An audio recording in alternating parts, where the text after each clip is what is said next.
សួស្តីនាងខ្ញុំចង់សផលពី Accounting for Cambodia ថ្ងៃនេះផងដែរនាងខ្ញុំបានរៀបចំនៅ clip video ថ្មីមួយទៀតដើម្បីចែកជូនទៅកាន់បងប្អូននិងបណ្ដាបងប្អូនទាំងអស់ទុកជាចំណេះដឹងបន្ថែម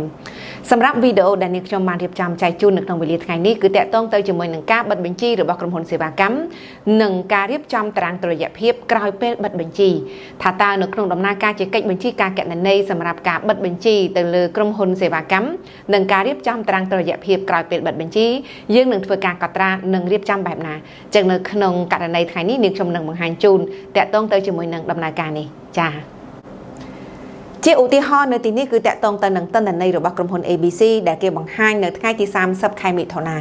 នៅក្នុងនេះតាក់ទងទៅនឹងទិន្នន័យដែលបង្ហាញនៅថ្ងៃទី30ខែមិថុនាដែលសារតែក្រុមហ៊ុនធ្វើការរៀបចំបិទបញ្ជីនៅថ្ងៃទី30ខែមិថុនាជារៀងរាល់ឆ្នាំដែលជាឆ្នាំសារពើពន្ធអញ្ចឹងនៅទីនេះផងដែរជាការបង្ហាញនៅក្នុងឧទាហរណ៍ទៅលើដំណើរការនៃការកត់ត្រាបិទបញ្ជីនិងការរៀបចំតារាងតុល្យភាពក្រោយពេលបិទបញ្ជីរបស់ក្រុមហ៊ុនសេវាកម្ម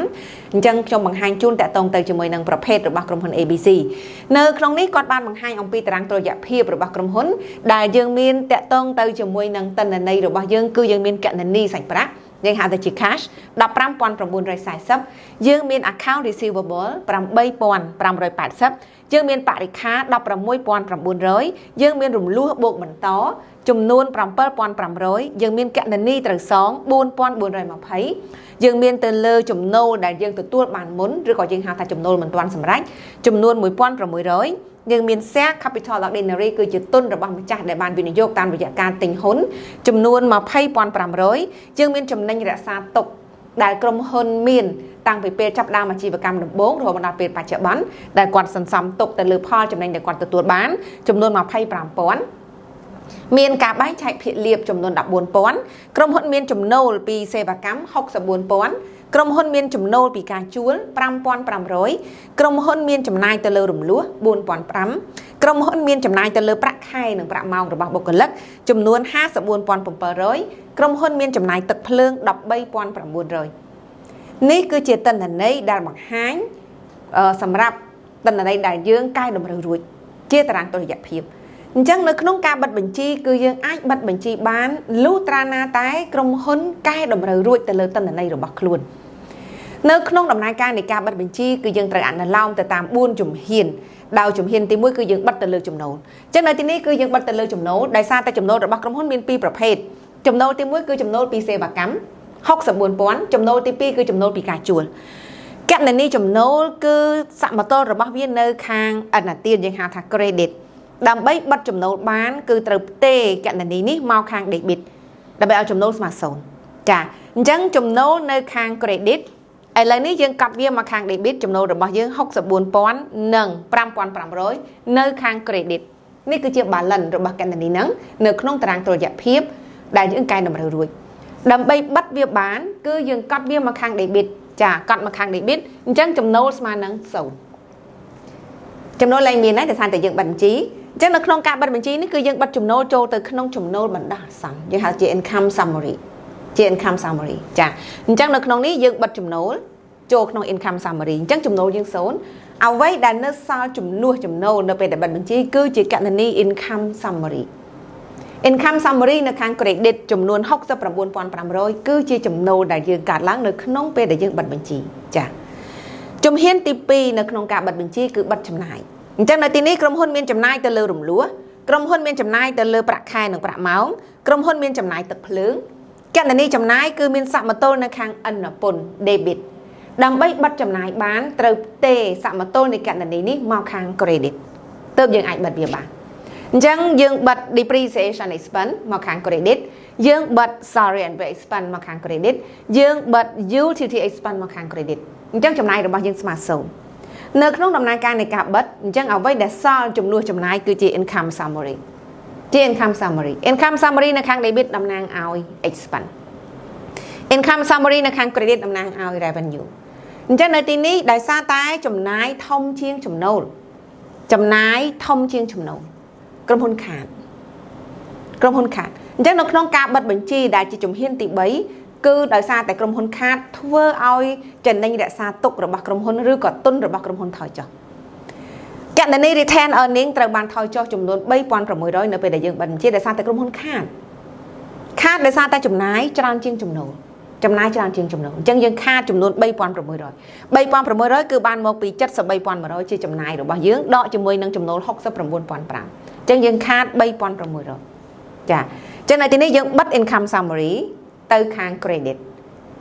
income summary ទៅខាង credit ដោយសារតែក្រុមហ៊ុនខាតបើសិនជាក្រុមហ៊ុនចំណេញគឺ income summary នៅខាង debit return earning នឹងនៅខាង credit ប៉ុន្តែដោយសារតែក្រុមហ៊ុនខាតអញ្ចឹង income summary ត្រូវបានបិទទៅខាង credit ហើយ return earning ត្រូវបានបិទមកខាងត្រូវបានថយចុះនៅខាង debit ចាដោយសារតែខាតអញ្ចឹងនៅទីនេះគឺជាជំហានទី3នៅក្នុងការបិទទៅលើចំណេញបណ្ដោះចំណូលបណ្ដោះអាសន្នជំហានទី4គឺយើងបិទការបែងចែកភាគលាភនៅក្នុងនេះយើងដឹងថាម្ចាស់ក្រុមហ៊ុនបានបែងចែកភាគលាភចំនួន $14,000 ឲ្យទៅម្ចាស់ហ៊ុនទាំងអស់ចឹងភាគលាភដែលយើងកត់ត្រាគឺយើងកត់ត្រាវានៅខាងឥណពន្ធសំណួរយើងសួរថាហេតុអីបានជាយើងមិនព្រមបិទភាគលាភជាមួយនឹងចំណាយ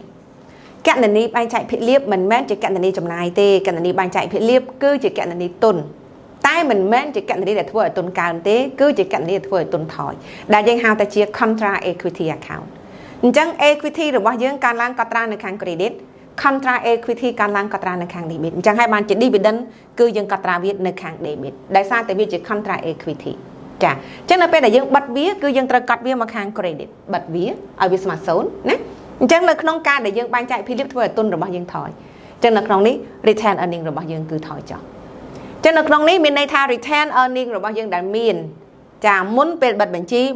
25,000 ណា 25,000 សមតុល្យនៅខាងអនុទាន credit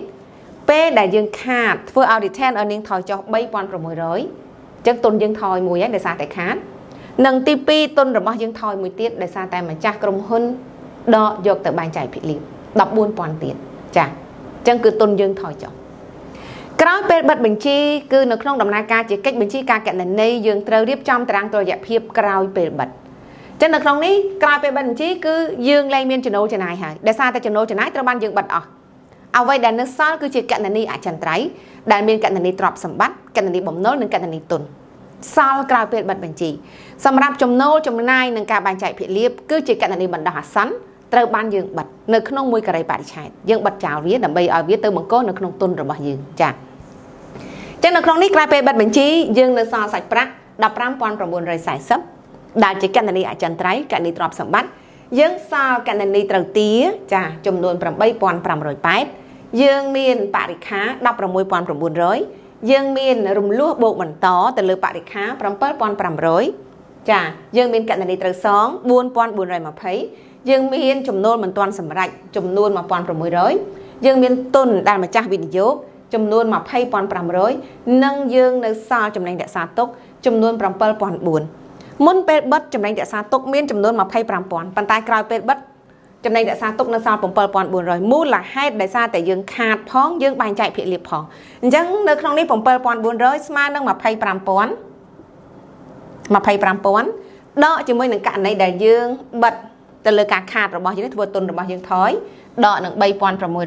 3,600 ហើយដកជាមួយនឹងការដែលក្រុមហ៊ុនបែងចែកភាគលាភចំនួន 14,000 ចាដកនឹង 14,000 ទៀតអញ្ចឹងចំណេញរក្សាទុកដែលសល់ក្រោយពេលបិទបញ្ជីគឺ 7,400 ចាចឹងនេះគឺជាតារាងតុល្យភាពក្រោយពេលបិទនៅក្នុងនេះតារាងតុល្យភាពក្រោយពេលបិទដែលយើងបង្ហាញទិន្នន័យនេះនឹងត្រូវបានគណនីទាំងអស់នេះយកទៅបើកនៅការីបរិច្ឆេទថ្មីជា open balance ចឹងនៅពេលដែលយើងចាប់ផ្ដើមបើកនៅការីបរិច្ឆេទថ្មីគណនីទាំងអស់នេះនឹងคล้ายទៅជាដើមគ្រានៅក្នុងការីបរិច្ឆេទថ្មីចាអរគុណច្រើនបងប្អូនដែលបានតាមដានទៅលើការបង្រៀនរបស់នាងខ្ញុំនៅក្នុងវេលាថ្ងៃនេះសង្ឃឹមថាបងប្អូននឹងទទួលបាននៅចំណេះដឹងថ្មីដែលនាងខ្ញុំបង្ហាញជូនជួបគ្នានៅក្នុងคลิปវីដេអូក្រោយជាបន្តទៀតចា